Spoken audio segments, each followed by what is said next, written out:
All around the world, you'll find the sport of auto racing to mean a great deal to a great number of people. But there are certain corners in the map where it means everything. Bowman Gray Stadium is one of those places. And for more than 70 years in Winston-Salem, North Carolina, racing here has been a way of life.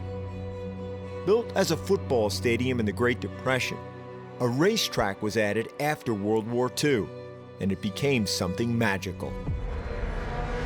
Madhouse, get that program. Hi there. Right, 3 adults, 6 kids. You said 6 kids? Yeah. Oh, it's gonna be a long night for you guys. Yeah. These are hot boys. Here we go. Racing a quarter mile around a football field, there's just nowhere to hide. And that means beating, banging, hurt feelings, blood rivalries. And not just on the track. Here, it's simple, pure, raw. Are you not entertained? I just want to tell you, when I left my house today, I left bail money just in case I smacked the out of you today. As much as anywhere, NASCAR became NASCAR at Bowman Gray. Petty, Pearson, Allison, Wood, they all raced here. And even after the Cup Series left Bowman Gray in 1971, the community only grew. Generations of people behind the wheel and in the stands that haven't missed a lap in decades. If Sunday is for church, Saturday is for Bowman Gray. Race fans, at this time, we have a special guest, the Executive Vice President for NASCAR, Ben Kennedy. So on behalf of NASCAR and our millions of fans around the world, for the first time in 54 years, the NASCAR Cup Series is coming back to Winston-Salem, North Carolina at Bowman Gray Stadium. LA is out, Bowman Gray is in. Yeah, let's go to Bowman Gray. That was so perfect. I think it's a nod to the history and roots of the sport. The announcement that NASCAR would return to Bowman Gray Stadium with the Clash to kick off the 2025 season generated massive enthusiasm. After 3 years in Los Angeles, there would be a return to NASCAR's roots. The fan energy and atmosphere there is amazing and crazy. Seen a lot of highlight reels from over there. There's no other experience like Bowman Gray. It's such a cool atmosphere, so I'm excited for it. I don't know if our show will be crazy enough for them. They may not like us. I could be wrong. To understand what Bowman Gray Stadium really is, and what it can be in a new era, you have to understand how it came to be known as simply the Madhouse.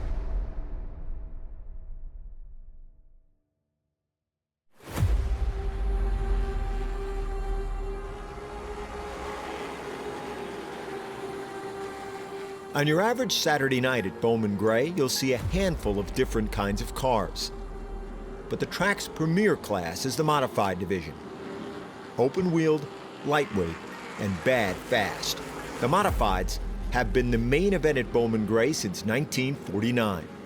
The stadium puts on a hell of a show, and the fans can't get enough. One of my sayings is we are racing, wrestling, and religion. We're racing, we're in a circle. We're wrestling because we have a few discussions.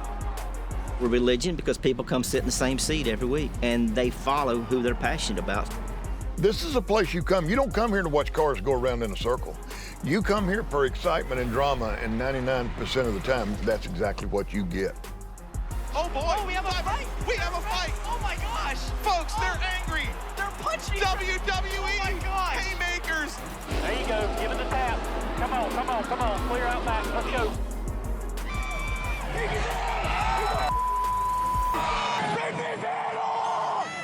You walk in here on a Saturday night at race time, and you feel it before you sit down. It's energy, it's the whole place. It thrives off of itself, and it builds itself up. People fight their way into this place. You know, everybody fights your way out of somewhere, but when people are fighting to get in, that's when you know you got a show. This is chaos here at Bowman Gray Stadium. He's drilled them! 17,000 fans showing that it's bird season. Nobody comes here and they're for everybody. You've got one or two that you're a fan of, and the rest of them, you don't like them too much at all. Uh-oh, this could be big right here.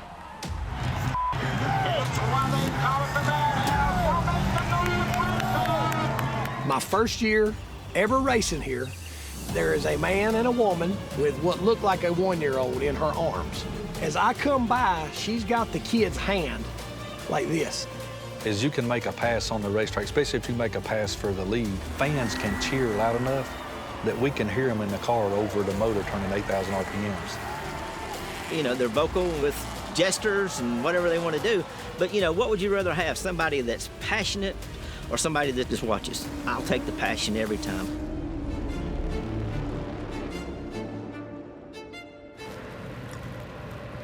All right, here we go. And you know where you're going? Yeah. It's really hard to describe what Bowman Gray feels like because there's, 14 or 15,000 people there every single Saturday night. The fans, they're, especially in the front, they're hanging like over the wall, either giving you a thumbs up or telling you you're number one. It's one of the two. There's a hand gesture. There's hand gestures either way. The idea to bring the Clash to Bowman Gray started with Ben Kennedy, the great-grandson of NASCAR founder Bill France Sr. Kennedy and the man he's tapped to make the race a reality, Joey Denowitz, are on their way to get the full Madhouse experience. Before hitting the stadium, it's tradition for fans and drivers alike to stop off for hot dogs at Pulliam's Barbecue, a Winston-Salem mainstay older than Bowman Gray itself. Kennedy's grandfather, Bill France Jr., was a frequent visitor. Bill France Jr. would always stop at Pulliam's, whether it's a Bowman Gray weekend or not. I've heard stories about him landing at this airport before, and he would land here, run over to Pulliam's, get a hot dog, and then scoot to the next place.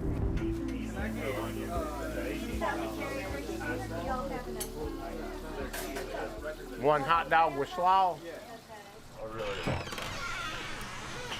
Hey, I brought somebody with me. How are you doing? All right, and you doing okay? Good, doing well. Good. Ready for some hot dogs? Hey, we got you covered here, brother. You come to the right place. Awesome. I think I gotta go all the way, right? What is all the way? Mustard, chili, slaw, and onion. Let's do it. Can you tell us a little bit about the Bill France room? Yeah, the Bill France room was years ago. Bill had called me and said, you got room? I said, I'll make room. I said, clear the tables and all. So I got Mike Helton, a bunch of them coming up. So I put them all in that room. Yeah. You had basically the entire NASCAR garage in your back room? Yeah. Where's that picture of Ben Kennedy at? It should be in here. You ever see that guy? Who, Ben? Yeah. I haven't seen Ben since he ran K&N. That's me. Are you Ben? I'm Ben. Man, I hadn't seen you. Man, boy, that's a dang. I haven't seen you since you ran K&N. How's your mom and everybody doing? They're doing great. They're doing really good. Yeah, there's that picture of you and your mom and you. Oh, yeah.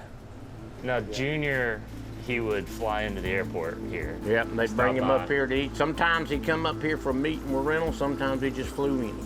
I can remember Bill Jr., Bill Sr., sitting over there in that corner where them drink machines is at, with T. Wayne and Ralph Seagraves. Okay. And they said there's no telling what kind of rules was made for NASCAR in that corner. In that corner? While they was up here eating.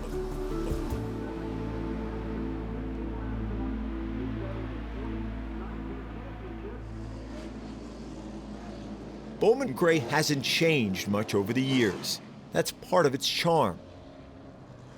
The challenge for Kennedy and Denowitz is figuring out how to keep the venue's down-home feel, but also get it ready for big-time auto racing when the Cup Series comes to town for the Clash. Where's the broadcast compound? Broadcast compound would be right behind, basically behind turn 1.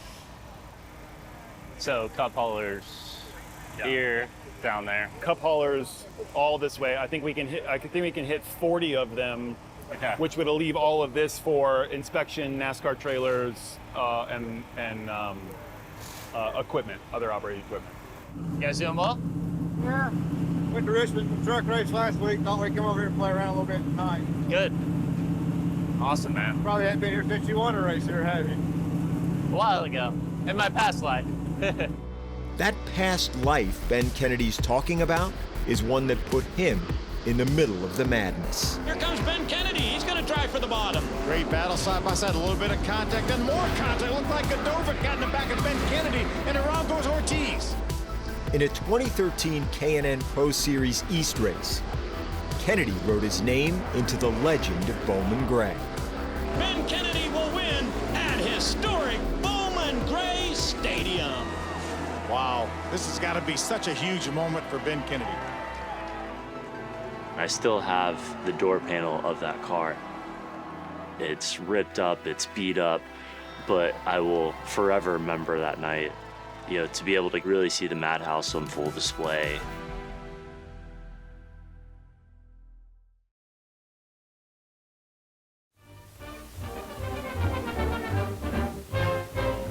In this picture, we have seen a few of the 120,000 projects that are embraced by the Works program. Another type of permanent construction is this community stadium, representative of a large group of projects that provide facilities for public gatherings all over America. Rising from the Great Depression and named for a tobacco executive, Bowman Gray Stadium in Winston-Salem, North Carolina, was built in 1937 as a venue for football, boxing, and other events. Soon, someone figured out you could drive race cars around the place too, which attracted aspiring promoters Bill France Sr. and Alvin Hawkins. Big Bill France and Alvin Hawkins were at the formation of NASCAR in December of 1947. The picture shows Alvin there. He's right there at Big Bill's side because they had been racers together back in the 30s on the beach at Daytona. So here's Bowman Gray Stadium sitting up here, and it's been paved. Another race promoter had talked the city after the war into paving the racetrack to asphalt. And this guy ran a few races and finally skipped town and didn't fulfill his end of the bargain to help the city pay for the paving. So the city of Winston-Salem officials met Bill and Alvin up here, and they looked at it. And Bill had some reservations, as I understand. He kind of looked at it and said, "It looks awfully tight." And Alvin was excited by it and said, "Hey, I believe this will work." That is Alvin Hawkins' grandfather. I was kind of young when he got involved with this. I did spend some time with him, though, kind of as a sidekick, riding around in the truck, I guess, a little bit.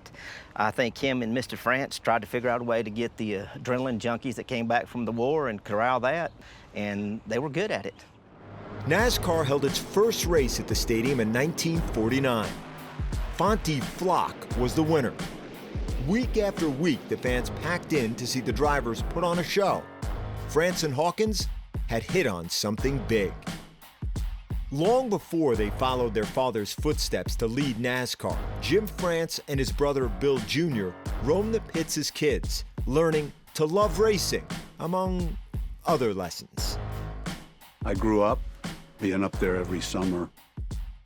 It was fun as a little kid, being at a racetrack with a lot of people and noise and excitement going on. And that's where I learned my first cuss words. So that place just had a special meaning. Ben's grandmother, Betty Jane, was a Miss Bowman Gray Stadium. That relationship blossomed out of Bowman Gray Stadium. My mother and a lot of her sisters, would babysit Jim France. So the families just kind of became intertwined with each other because they had kids basically the same age, they had the same passion, and, working around the clock all the time to keep things going. As racing was progressing forward, if you wanted to be somebody in racing, you had to beat the people that were in racing, and this is where they were, so you had to be here. I remember seeing Richard Petty race here, and Curtis Turner, Bobby Allison. As a matter of fact, Bobby Allison won the last Cup race at Bowman Gray in 1971. He got the money, he got the trophy, but he never was acknowledged as the winner of the race due to a technicality. You look at the NASCAR Hall of Fame, and everybody that's in that NASCAR Hall of Fame has had some part of Bowman Gray Stadium. Herb Thomas ran the first race here. Fireball Roberts, Joe Weatherly, Lee Petty won 3 races here. Richard Childress sold peanuts in these stands right here where we're sitting. I watched David Pearson win here. Hall of Famer Glenn Wood, all of his wins came here at Bowman Gray Stadium. If we had a championship race, it'd have 20,000 people here. We won a lot of them championship races. Glenn was the best right here. Glenn Wood cemented his legacy at Bowman Gray with 29 career wins.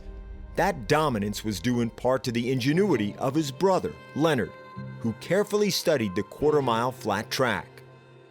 The result was one of the most famous cars in NASCAR history.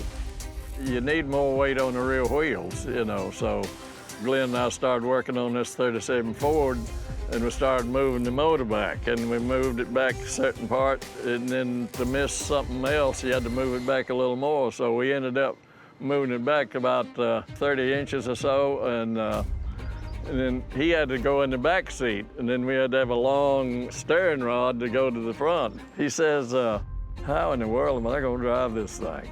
I learned how to set the car up, he learned how to drive a car, and he got the thing right. He wins 4 in a row. He says, man, it's easy to win a race in this thing.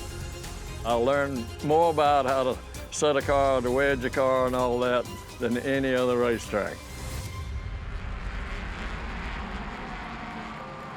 The world has changed since the Cup Series was last here, but the crowd at Bowman Gray is still the same, big and spirited. And on most Saturday nights, that spirit bleeds onto the track, where chaos ensues. Right rearing him into the turn one fence is Zach Staley. Massive crash. Staley is stuck over in turn 2 and waving to the fans. Zach Staley's now running across the infield grass. Chaos here at Bowman Gray Stadium. No one has a better view of that chaos than Gray Garrison. He's Alvin Hawkins' grandson and has inherited the job of policing all the mayhem at the Madhouse. This week, Job 1 is squashing the beef between street stock drivers Zach Staley and Christian Joyce. We're gonna talk about it, okay? You've been saying do something about it. Talk to me about it. I gotta be there. Because I want to get this done. I want to be done with it. We have discussions. We do. We have a lot of them. We have a lot of personalities over here. Thank y'all for coming. We just kind of need to sit down and figure out what's going on here, what's going to take to put this thing to rest. I mean, I know there's a... I tried to do that two weeks ago and today. Well, we're here now. So... That's on him. You want to speak first? Now, dude, I tried to show you didn't have no brakes. I tried to talk to you like a man, tried to walk you over there with 9 cops and show you that I didn't have no brakes. Listen, here we are. I'm over it, man. I've heard for weeks you trying to do something like that. If I want the stuff you don't want, buddy, I'd stuff you out here in the parking lot. I'll put your in front of your truck if I wanted to. Sounds like I ain't no. Can y'all shake hands and go racing tonight? Done you right, dude. I've been good. Can y'all shake hands and go racing? You have been in the past. I've been good to your ass. You have been in the past. I've been good to you and your daddy. All right. Good luck, both of you. All right, let's get to Nixon's in. Gray is one of the reasons that this place is so successful. It's gonna be hot, better hydrate. Because he talks to the drivers, he listens to the drivers. Gray's very hands-on. You're causing more problems now than you was when you was racing, you dumbass. Yeah, well, I mean, you know, we're just trying to have some fun. I know it. Be safe. I mean, it ain't worth all this. I think Gray does the best he can trying to keep all the 200 or 300 racers here at bay, and you're not gonna make everybody happy. You think I'm a If you have to ask the question, you know the answer. That is correct, Mr. Garrison. Every decision Gray Garrison makes, he makes it for the best interest of Bowman Gray Stadium. He's kept this place going for a long time. It became a way of life, just like if you grow up on a farm, you start farming. You grow up at a racetrack, you race. It's just what you do. It's what you know.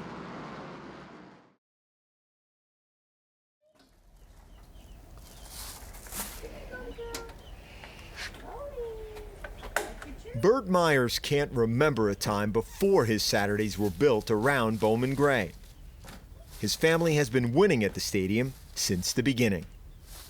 The third-generation driver and 11-time track champion continues the tradition, and race day begins with a rather tasty ritual.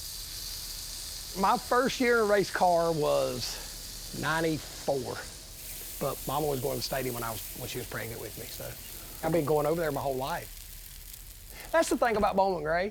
It's a perfect mixture of marketing and entertainment and racing and everything that just keeps people, it keeps them coming back. I guess it's kept me, I must be crazy, it keeps me coming back. Bert's grandfather Billy and great-uncle Bobby were the first Myers to dominate Bowman Gray. His father Gary was a champion too. Bert and his brother Jason stayed in the family business. And now there's a fourth generation, Bert's son, Slade. What's it need? It's not bad, Is it good? Oh yeah. See how they bust open? Look at that. My uncle would bring hot dogs wrapped up in aluminum foil, and we'd just have a little snack. Well, he quit coming to the racetrack, so I started doing it. Now I do it every week. And then, like Willy Wonka, I put a golden ticket in one of the hot dogs, and if you found the golden ticket, you got a prize, like a candy bar or Starburst or something. So there's at least one prize in every bag. All right, so the first one always gets the note. But yeah, this is what we do. I mean, you know, for us, it's not a hobby, it's a lifestyle, you know, and it's just all we've ever known. Once you get bit by it, there ain't no going back, so. We love it. My whole life has revolved around racing at Bowman Gray Stadium. Every Saturday, I know this sounds crazy, but I think literally my entire life I've missed 3 Saturday nights, my entire life. I mean, our family goes back to the very first race that ever took place here. You know, my dad was one of the early pioneers, my dad and my uncle Billy, and this was a place that they were at every Saturday night. I remember coming here as a child, watching my dad race. NASCAR was new, it was exciting, and they were the guys that were winning the races. They were the thing. First year we went up there and rented a house 2 doors down. It was Billy Myers. The car caught my attention. It would be parked there all week behind the house, and I'd go over and play in it, and then Billy would get in and drive it over the weekend. So he was my hero. Bill was a little smoother than Bobby. Bobby's a little more aggressive, you know, but we always liked the Myers brothers. I mean, there was nobody better than him. Billy would win the championship one year, and Bobby won it the next, and then Billy would win it the following year, 51, 52, and 53. It really was a Myers-dominated era. The Myers name is still here at Bowman Gray Stadium. It means everything to me. The generational passion for Bowman Gray isn't limited to the drivers. Daniel Shelton and his son Grayson are just one example of how that same bond is found in those Madhouse grandstands. Christian, I like how you always put your name to it. Yeah. Right, flip the page. My son collects what they call a win card, and it's kind of like a postcard for each driver. They get one if they win. To this day, my son has every one of those win cards. Who is that? Chase, my favorite driver. And that's something that we look forward to every week. Just, you know, that dad and son time. You name them for me. You know them better than I do. There you go. Chuck Wall, Randy Butner, Brandon Ward, Chuck Wall, Christian Joyce. A lot of good memories right there, right? Yeah. A lot of good memories. My dad, he passed away when I was 11. Dad, coming here, his passion is kind of like what I've got now. It was a weekly thing. Never missed a race. Even when it would rain, we would still show up. And seeing my son be so passionate and, you know, excited about the whole aspect of Bowman Gray. I feel like that's me carrying on his legacy, so to speak, and that could sound a little corny, but I mean, it's just what it bottoms down to. This was my first ever program that I got. This is where it all started. These are from the front noses off of Burt Myers. The Myers group, that's my go-to right there. I like Jason, Burt, the whole Myers family. This was a cool piece that It's just out in the scrap pile, and I'm like, why is that out there in the scrap pile? Yeah, passionate is the word for it. Fanatic would be another one, crazy. I'd always told Bert that I wanted a side from his car. It was awesome. He called me up, he's like, I got you a Christmas gift. I felt honored that he would do that. That's one of the cool things for our family is just how long we've been going over to Bowman Gray. And they actually took a picture of my grandpa, my grandma, and my dad and his brother in the stands. And they're in the same spot that I sat in and that my family sits in now. And we actually recreated that picture several years ago with my mom and my dad and me and my brother. Billy and Bobby were known as the Myers brothers. And now today, me and my brother are known as the Myers brothers. For us, it's just normal because we grew up there, but I think when you sit back and you look at what actually goes on, it is pretty neat. This community deserved a cup race. This is the beauty of Americana, is this community gets to show up on Saturday night, watch a hell of a show, and then spend the next 6 days talking about it. For the Cup Series to come here, we look at it as it's coming back home. For them to come over here into our house, you know, it's almost like they just realized that the best fishing pond they got's right in their backyard. Right here is at Bowman Gray Stadium.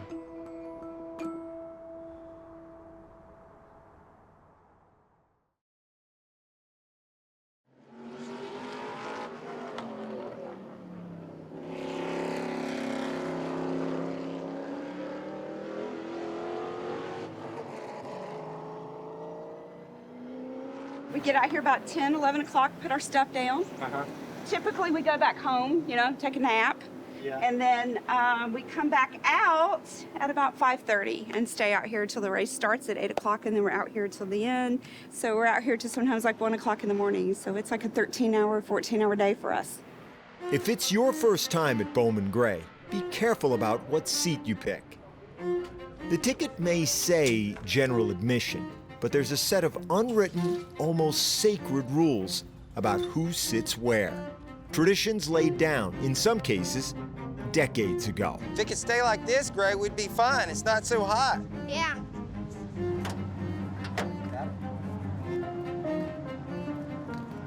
You talk to some fans and it's like, hey, we sit in the same spot that my great-grandpa sat in the 50s or 60s, right? Your family sit here for 60 years watching races here?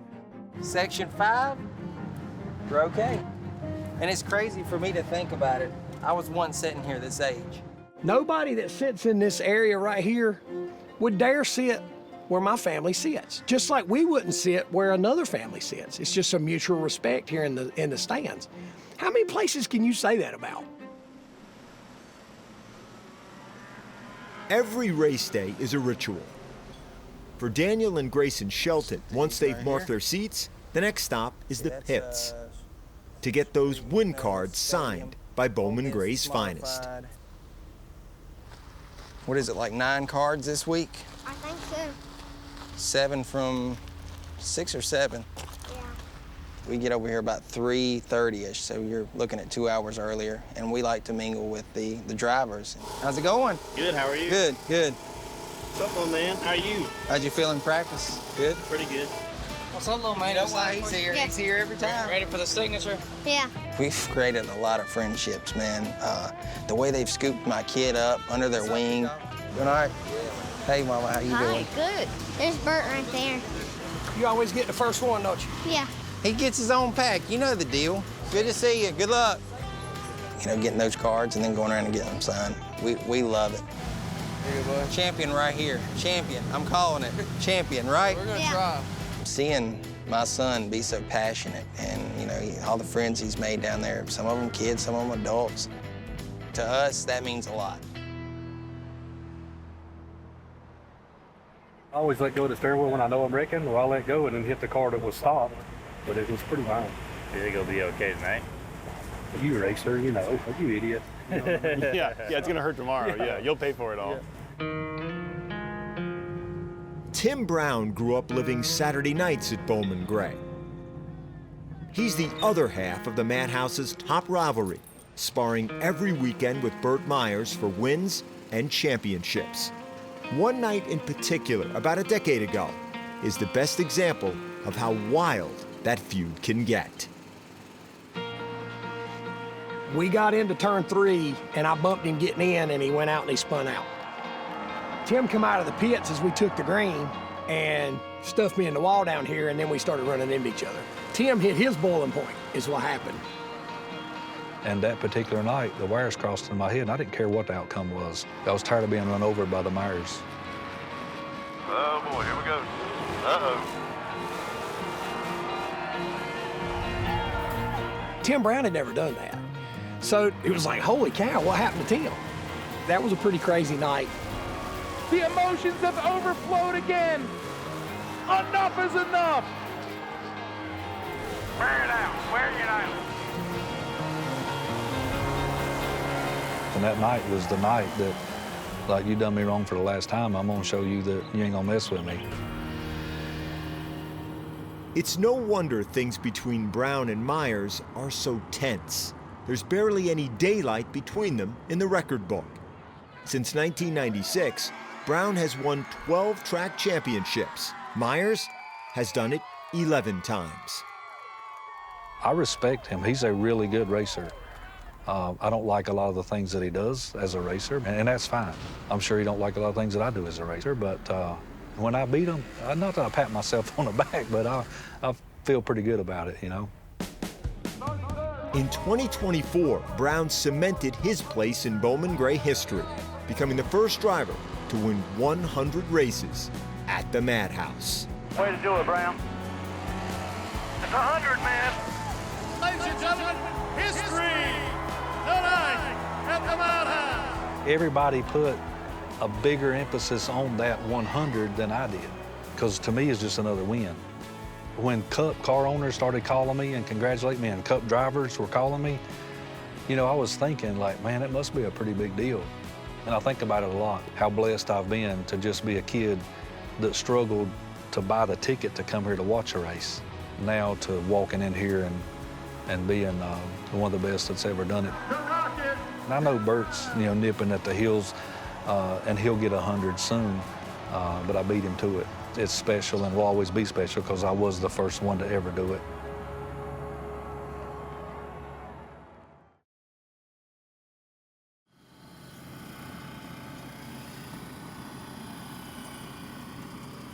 It's been over half a century since Bowman Gray hosted the NASCAR Cup Series. Not a lot has changed here since then, and that's the way people like it. But to be Cup ready for the Clash, there have to be a few upgrades. We do an announcement, and it goes over beautifully, and we're really excited to move forward with it. How do we pull this all off? This is likely the biggest expense, is what are we doing here? The piece of character that I'm most concerned about is this front stretch wall. So you can see where at the curved end of the open end of the stadium, it cuts in on the racetrack, right? And how can we protect the character of that? Those are all custom built panels too, so you'd have to bend it backwards. Right. Yeah. I don't want to do anything that's going to long-term mess up Saturday night. Similar to turn 4, you have the same problem here in turn 3. This is a nice little cutout. Yeah. Jerry feels like this will only encroach on the actual racetrack with safer by a couple of inches. And I was just like, well, just know that a couple of inches means a lot. We started with our design and development team, which was fantastic. They came and got a good lay of the land and figured out what we needed to do to make this place better. We decided no wall on the interior, right? Yeah, so that was a big piece of it. If the track gets blocked here, and you'll see it on a Saturday night here, drivers will run through the grass and save their whole race cars. If there's a wall there, then we're just gonna add a pile up, right? The Cup Series being here at Bowman Gray will allow us to have some of the nicer features that a Cup Series venue normally has, and kind of leave a good lasting impact on the community for years to come. The other funny part about this piece here is, like, people sit here.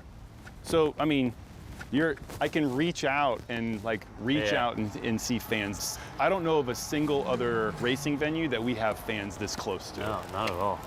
Super close. This place is so special. This place is so magical. And anything that we do to run a Cup Series event here should only elevate anything else that we try to do here, which is the priority. The Madhouse. 17,000 people packing this racetrack tonight. Since 1949, this place has been providing fans here a brand of excitement that you see nowhere else in American motorsports. There's a balancing act between modernization and preservation. One thing that won't change is the racetrack itself and the skill it takes to get around the 87-year-old quarter mile. Our drivers and stars, it gives them a chance to race on the same track that all of the stars that helped build NASCAR. They get to experience the same thing because it ain't changed. What kind of driver you need to be successful here? Rich.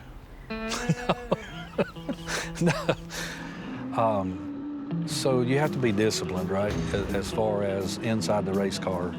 If I've got a good car, you've got to make the best of it by being patiently aggressive, right? Don't put yourself in a bad spot. You just got to take what the track will give you. Got him again. I think one of the things that makes this place unique as a driver is you just never know what to expect. We got one over here, the 10 over the stand. There's no thinking. You race over here off instincts, and you hope that the guy beside of you's got enough instinct that he don't wreck you. There goes the front stretch. It's like having children. You got to pick your battles. The action and excitement in every lap has built a lifelong love affair with short track racing for fans of all ages. It's what makes Bowman Gray, Bowman Gray.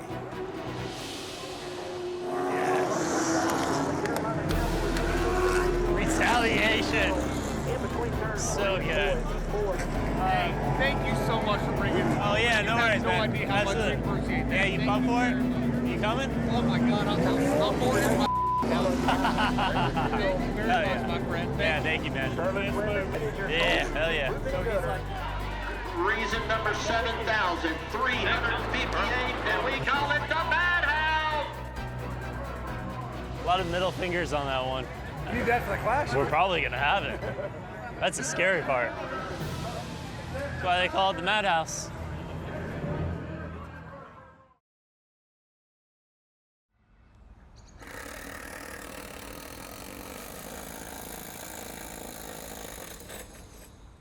As the leaves change colors and Bowman Gray switches from a summer of racing to an autumn of football,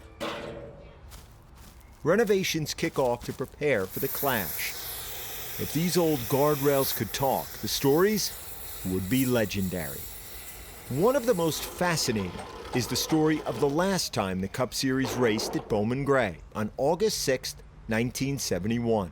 For more than 50 years, that race appeared in the record books without a credited winner.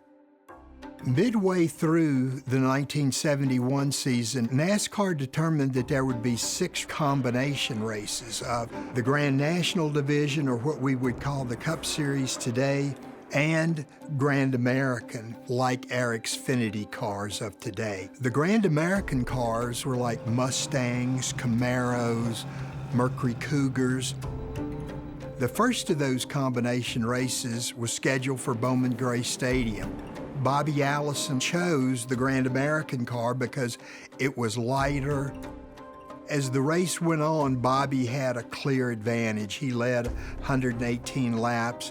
At the end of the race, Bobby got the checkered flag, the trophy, all of the things that a winner normally gets, except he did not get credit for that win. It's been a controversy ever since. He said, would you believe I won the race, but they wouldn't give me the win? I said, no, I don't see how that could happen.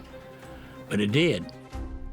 There was a vendetta there between Bill French Jr. and Bobby Allison. You know, he was very upset that Bobby chose the Mustang over the Grand National car. I know that for a fact. It was a thorn in the side for Bobby for more than 50 years about why he wasn't credited with that win. You know, I think about it, and I did win 85 times, my Scout's honor, 85 times.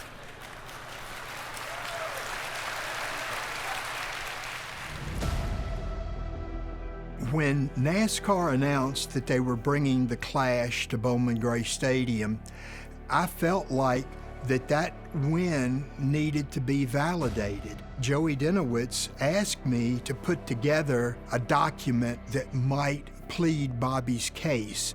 And Joey presented that document to Jim France, and Jim immediately said, yes, okay, let's do that.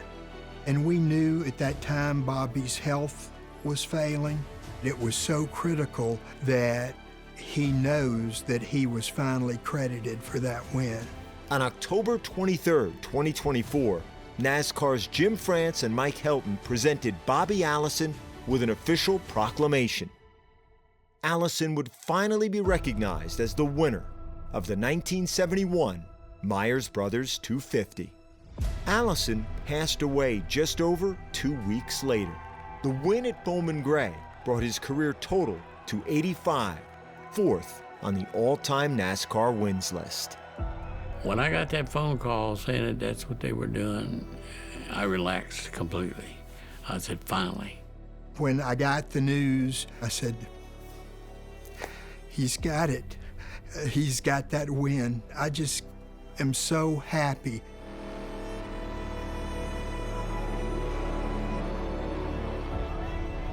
He was ecstatic. I couldn't believe, for as bad as he felt, for him to tell me, he said, Donnie, do you believe they finally gave me the race? I think after that happened, and he said, I'm ready to go. And it's so appropriate that we're going back to Bowman Gray. Now we can say, yes, Bobby won the race. I really think that was a culmination to his life. A bit of business long left unfinished. The closure for Bobby Allison is an example of how NASCAR's return to Bowman Gray is a full circle moment for a sport, a racetrack, a way of life. It's a family business. You know, how important is a farm to a family that grew up on the farm? That's who you are, that's what you are. We're proud that NASCAR picked it up because we wanted it to go to the next level, and we couldn't take it to the next level. NASCAR will take it and embrace it, take that Madhouse magic and mix it together for the Cup.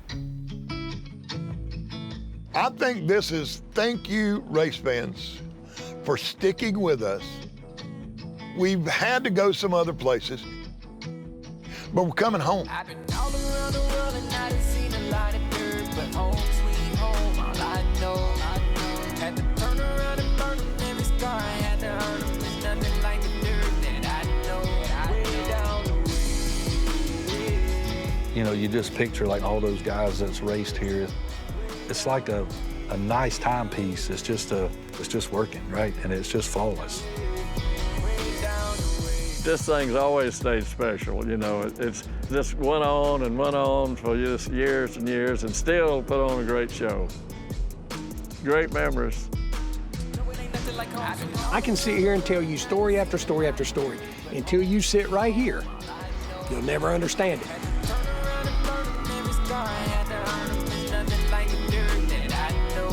Standing in victory lane at Bowman Gray is where it's at, and some people are willing to do just about anything it takes to get there. 54 years is a long time to be away from your roots. Bowman Gray Stadium is back in style.